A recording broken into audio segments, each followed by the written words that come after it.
Have you ever paused to consider how close you really are to the edge? Not a physical edge, but a moral one. The razor-thin line that separates the citizen from the criminal, the good from the monstrous, the kind father from the man who commits unspeakable acts under pressure. How far are you from becoming something you swore you'd never be? Maybe just one situation, one shift in environment, one command. This isn't fear-mongering, it's psychology. And it might just shatter your illusion of who you really are. Let's be honest. You like to believe you're a good person.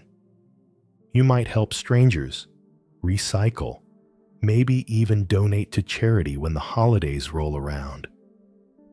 But let me ask you something darker. Have you ever lied for convenience?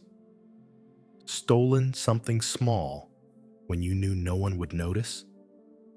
Spoken badly about someone just because the crowd was doing it? Those aren't just mistakes. They are cracks.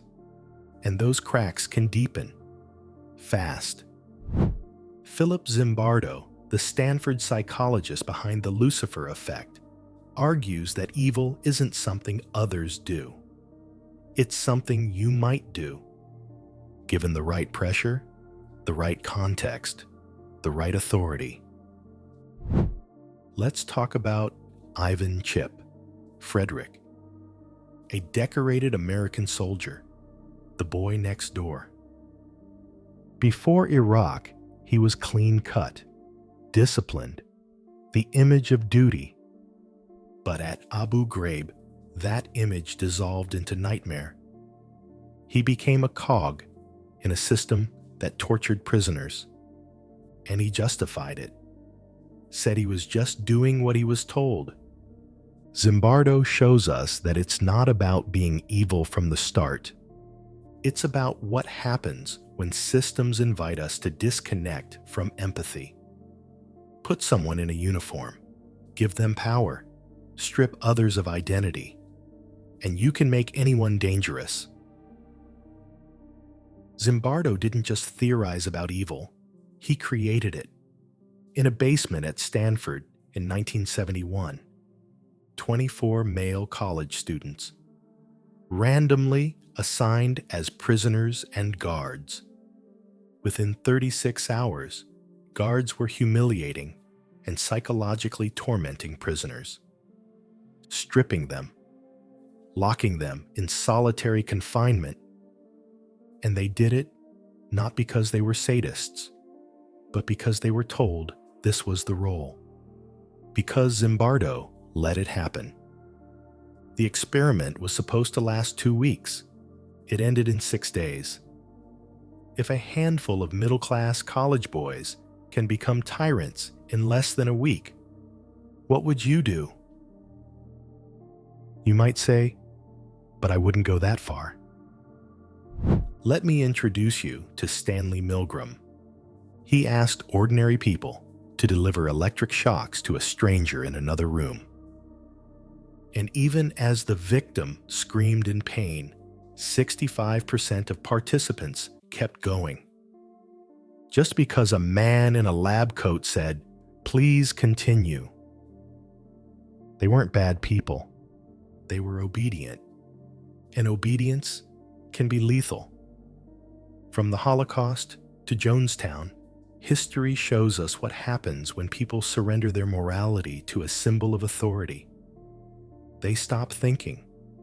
They just follow. Have you ever done something you knew was wrong because someone else told you to? Why do people riot? Why do mobs loot, destroy, burn cities to the ground? It's not just anger. It's the mask. Zimbardo called it de-individuation. When you lose yourself in the crowd, in a hoodie, in a uniform, in a username, when no one can recognize you, you stop recognizing yourself. Morality melts. Empathy switches off.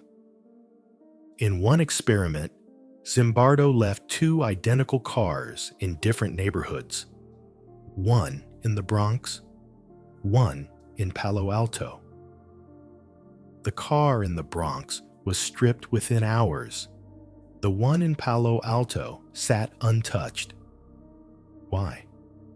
Because anonymity enables evil, and community holds it accountable. You've heard phrases like collateral damage, enhanced interrogation, final solution. These aren't just words, they're euphemisms, linguistic anesthetics for moral pain. Zimbardo warns that language can sanitize atrocity.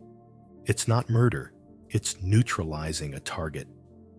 Not genocide, it's ethnic cleansing. And the more we buy into these narratives, the more distance we place between ourselves and responsibility. Words matter. And when those words are twisted, evil can parade as justice. To hurt someone, you first have to stop seeing them as human. The Nazis didn't kill Jews. They exterminated vermin.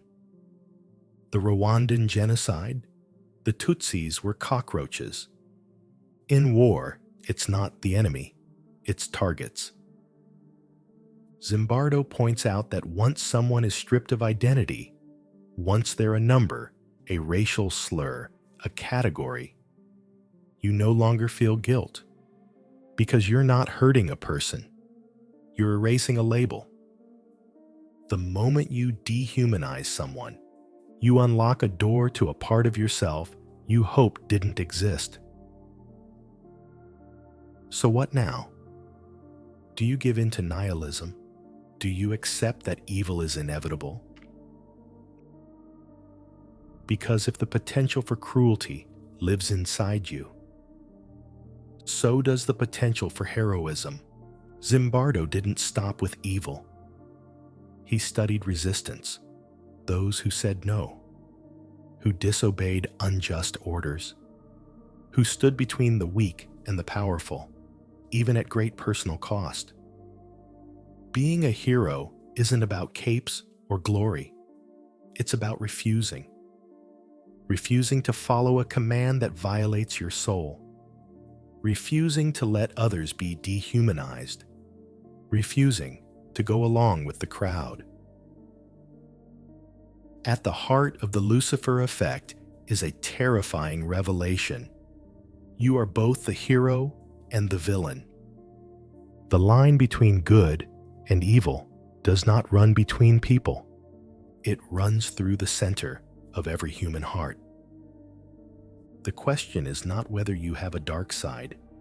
You do. The question is whether you'll face it, control it, or let it control you. Every day is a test. Every moment, a chance to drift toward apathy, toward cruelty, or to take a step back from the edge. The monster is real. And sometimes it wears your face, but so does the Savior. And the decision is always yours.